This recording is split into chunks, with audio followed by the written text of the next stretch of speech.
દાહોદના ઝાલોદ ખેતીવાડી સંઘ ખાતે ખાતરની અછતને કારણે ખેડૂતો લાંબી કતારોમાં ઊભા રહી પણ ખાતર વગર પરત ફરવા મજબૂર બન્યા છે.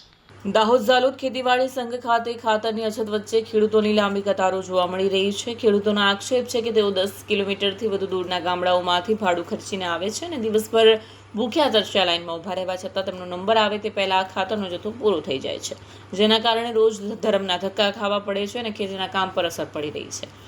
નંબર આવે તે પહેલા જ ખાતરનો જથ્થો પૂરો થઈ જતા ખેડૂતોમાં ભારે રોષ જોવા મળી રહ્યો છે.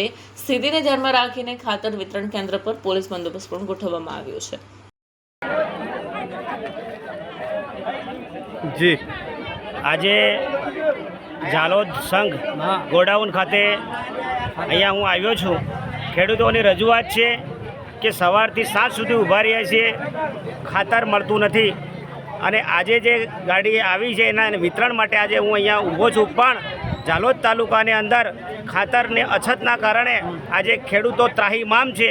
ત્યારે સરકારને પણ મારી વિનંતી છે કે આજે જગતનો તાત આટલો દુઃખી છે, સવારથી લઈને સાંજ સુધી જે તપી રહ્યો છે, આજે ખાતર માટે વલખા મારે છે, ત્યારે તંત્રને પણ મારે કહેવું છે કે એટલી સુધી નિશ્ચય નહીં કરવી જોઈએ. આજે ખેડૂત જો જીવિત રહેશે તો આપણે બધા જીવતા રહેવાના છે.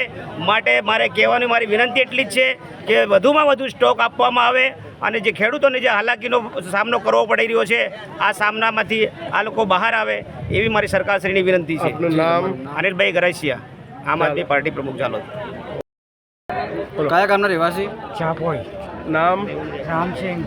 રામસિંહ. બોલો શું છે અમે ખાતર હારું દોડીએ છીએ તો ખાતર અમને મળતું નથી ને પડાપડી કરે છે ને લાઇનમાંથી માણસ ભરાય તો આપણે કાઢવા જઈએ તો ધક્કા મારીને પાછા કાઢે છે. એટલે ખાતર માટે આટલી બધી ટોક પડે છે, એના માટે મારી વિનંતી છે કે ગરીબ બહેરા લેડીઝ આવે સવારથી પેલી લેડીઝ શું કરે.